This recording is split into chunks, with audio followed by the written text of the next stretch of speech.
Apakah saat ini dunia menuju super cycle komoditas? Coba kita lihat grafik Baltic Dry Index yang paling up to date berikut. Baltic Dry Index adalah indeks yang melacak biaya pengangkutan kargo untuk sejumlah komoditas, misal batu bara dan baja. Indeks ini dirilis oleh Baltic Exchange yang berbasis di Inggris, tepatnya di London. Karena mengangkut sebagian besar bahan mentah yang digunakan untuk memproduksi barang akhir. Indeks ini memberikan gambaran tren pasokan dan permintaan global. Fluktuasi indeks ini dianggap sebagai indikator utama pertumbuhan ekonomi di masa yang akan datang. Saat ini Baltic Dry Index sudah rally kencang sempat mencapai angka 5.600 di awal Oktober ini. Bisa dikatakan, level sekarang itu sudah lebih tinggi daripada level 12 tahun terakhir. Indonesia adalah salah satu negara penghasil komoditas terbesar. Logikanya pasti akan berdampak positif juga untuk sektor industri komoditas di Indonesia. Skala investasi di sektor ini tentu akan naik, terutama untuk perusahaan-perusahaan yang listing di Bursa Efek. Dan kita tahu juga beberapa waktu yang lalu kita melihat indeks saham sektor komoditas mengalami kenaikan yang cukup signifikan dan diperkirakan masih akan berlanjut hingga semester awal di tahun 2022. Nah, yang menarik adalah ada sektor lain yang juga relate dengan komoditas. Ada permintaan barang, pasti juga ada fasilitas angkut barangnya pula. Dalam hal ini, kendaraan pengangkut bahan komoditas adalah kapal. Adakah perusahaan kapal di Indonesia? Banyak, tapi yang listing di bursa hanya beberapa saja. Mari kita cermati perusahaan apa saja sih yang layak kita jadikan watchlist investasi. Sebelum kita masuk ke perusahaan, sebaiknya kita mencermati sifat bisnis atau ranah perkapalan itu sendiri. Seperti apa sih perusahaan yang punya bisnis kapal-kapalan itu?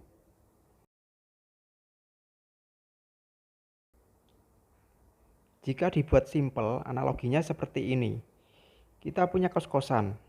Let's say kita punya kos-kosan ya. Disewakan, setelah itu kita dapat uang sewanya. Uang sewa itu bisa kita sebut sebagai pendapatan atau omset. Dan anggaplah sama, bisnis kapal-kapalan itu perusahaan beli kapal, lalu disewakan kepada pemakai. Uang sewa tersebut adalah uang yang diklaim sebagai pendapatan perusahaan. Lalu, sistem tarif sewanya bagaimana? Tarif sewanya berfluktuasi atau naik turun, kadang mahal, kadang murah.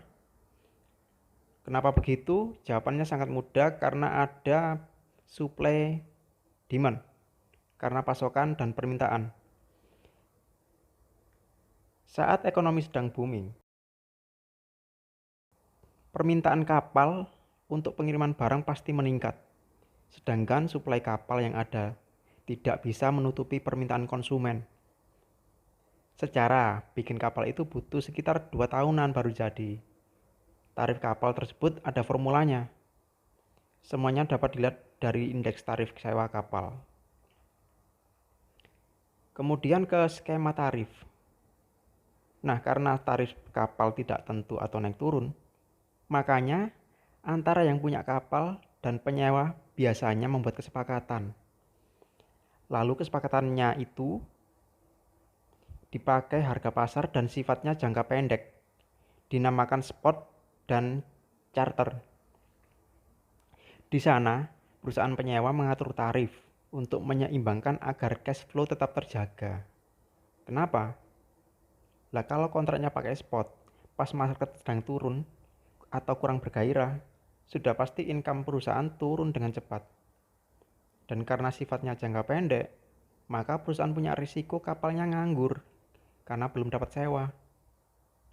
Nah, sebaliknya, kalau time charter, mereka punya kepastian dalam sewa menyewa. Tapi kelemahannya kalau spot lagi naik, mereka baru akan berubah hingga sewa saat kontrak habis, jadi tidak bisa merasakan saat ada kenaikan harga sewa. Lalu selanjutnya, coba kita cermati ukuran kapal. Dari besar kecilnya ukuran, kapal-kapal yang disewakan tersebut masing-masing punya ukuran. Dari yang kecil sampai yang besar, bahkan sampai super duper besar. Berdasarkan dimensi, berat, dan ukuran, dapat dikelompokkan menjadi beberapa tipe, yaitu ada handysize. Kapal ini memiliki tonase berat mati antara 28.000 hingga 40.000 ton. Lalu ada handymax. Tonase berat mati kapal ini sekitar 40.000 hingga 50.000 ton. Ada lagi Panamax, merupakan jenis kapal yang paling besar yang dapat melewati terusan kanal. Tonase berat mati kapal ini antara 60.000 hingga 80.000 ton. Lalu ada Aframax, biasanya berupa kapal tanker dengan tonase berat mati antara 75.000 hingga 115.000 ton. Kemudian ada Suezmax, merupakan ukuran maksimal kapal yang dapat melewati terusan Suez. Tonase beratnya sekitar 150-an ribu ton. Ada lagi Malacca Max, merupakan kapal paling besar yang dapat melewati Selat Malaka. Untuk kapal peti kemas biasanya memiliki berat mati antara 280.000 hingga 300.000 ton. Lalu ada Capesize. Ini jenis kapal yang tidak dapat melewati terusan Suez atau terusan Panama, sehingga harus melewati Tanjung Harapan dan Tanjung Tanduk. Tonase beratnya ini sekitar 150.000 ton. Lalu ada VLCC atau Very Large Crude Carrier. Merupakan super tanker yang dengan tonase berat mati 150.000 hingga 320.000 ton. Lalu yang terakhir ada ULCC atau Ultra Large Crude Carrier.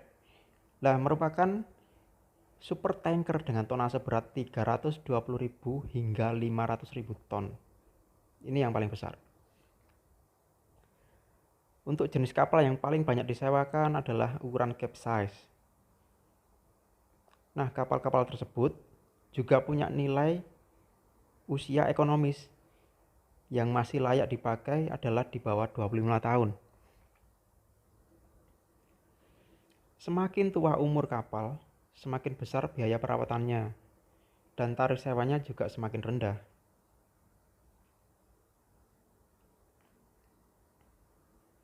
Lalu coba kita masuk ke pembahasan bisnis kapal berdasarkan sektor bisnisnya. Sekaligus juga coba saya sebutkan ya nama-nama perusahaan kapal yang dominan di market pada sektor ini. Pada umumnya, bisnis penyewaan kapal bisa dikelompokkan lagi dari jenis barang yang diangkut. Masing-masing punya ranah bisnis yang berbeda-beda juga. Gambarnya besar seperti ini. Yang pertama ada dry bulk shipping. Kapal ini dikelompokkan mengangkut bahan-bahan komoditas curah kering seperti biji besi, batu bara, nikel, bubur kertas, dan sebagainya. Kapal-kapal yang dipakai ada semua tipe yang saya sebutkan sebelumnya, dari ukuran kecil hingga capesize. Lalu saat permintaan komoditas mengalami peningkatan, sudah pasti permintaan atas kapal-kapalnya di sektor ini juga akan meningkat. Di klasifikasi ini juga termasuk kapal-kapal TNB, yaitu kapal-kapal untuk mengirim batu bara dari lahan tambang ke pelabuhan tempat vessel bersandar. Perusahaan yang dominan di sektor ini di bursa hanya ada satu ya. Saya rasa kalau yang paling lengkap dari jenis kapal TNB-nya itu yaitu PT Pelita Samudra Shipping. Selain itu ada lagi Trans Power Marine dan Mitra Bahtera Segara Sejati. Pelita Samudra bisa dijadikan top watchlist investasi dengan nilai 8,5 dari 10 poin. Dengan segudang agenda ekspansinya dan manajemen hutang yang baik, rasanya Pelita Samudra memang layak diunggulkan. Oke, berikutnya ada oil dan gas tanker shipping. Ya, dari namanya juga sudah kelihatan barang apa yang diangkut. Yes, barangnya adalah minyak dan gas. Baik itu minyak mentah dari sumur yang dibor untuk dibawa ke tempat penyulingan atau mengangkut minyak yang sudah diolah untuk dikirim ke pengguna. Untuk ukuran kapalnya ada semua tipe, bahkan sampai VLCC dan ULCC. Untuk kapal tipe ini lebih banyak bermain di sektor hilir minyak. Nah, naik turunnya tarif sewa kapal ini semua tergantung permintaan underlying yaitu minyak dan gas. Saat permintaan minyak dan gas sedang naik, produksi pasti akan naik juga karena produsen juga akan menggenjot produksinya untuk memenuhi permintaan.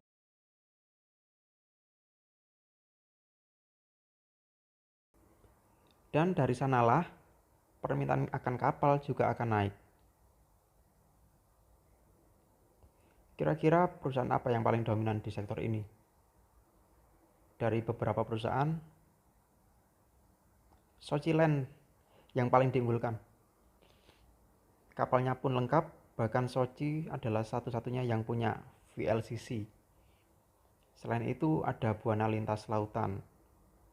Yang ini saya skip ya karena kurang positif dengan sistem manajemennya. Lalu ada Humpus Intermoda Transportasi.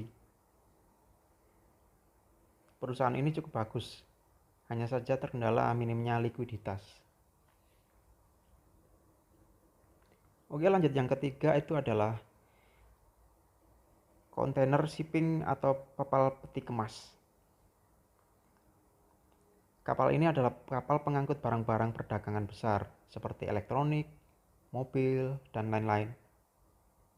Barang-barangnya diangkut dimasukkan dulu ke dalam kontainer peti kemas.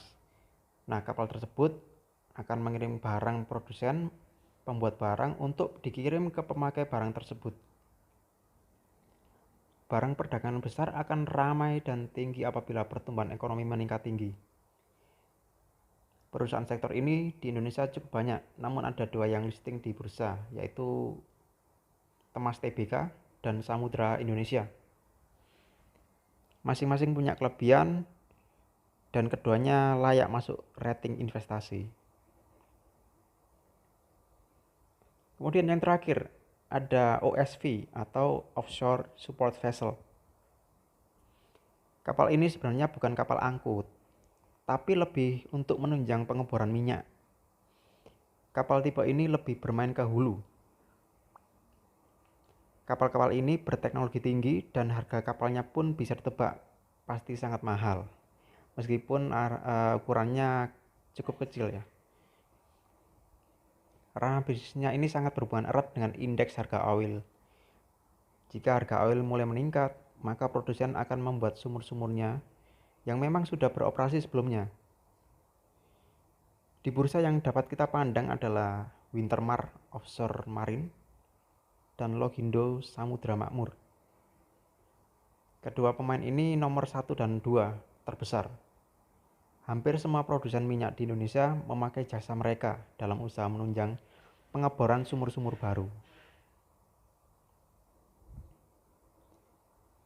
Baiklah, cukup sampai di sini dulu topik bahasan mengenai sektor perkapalan. Sekarang perusahaan mana yang bisa dijadikan penghuni portofolio investasi? Tentunya dengan mempertimbangkan profil risiko dan tujuan investasi kita masing-masing ya. Pastikan Anda melakukan riset lanjutan untuk mendapatkan informasi lebih banyak sehingga menghasilkan keputusan investasi terbaik.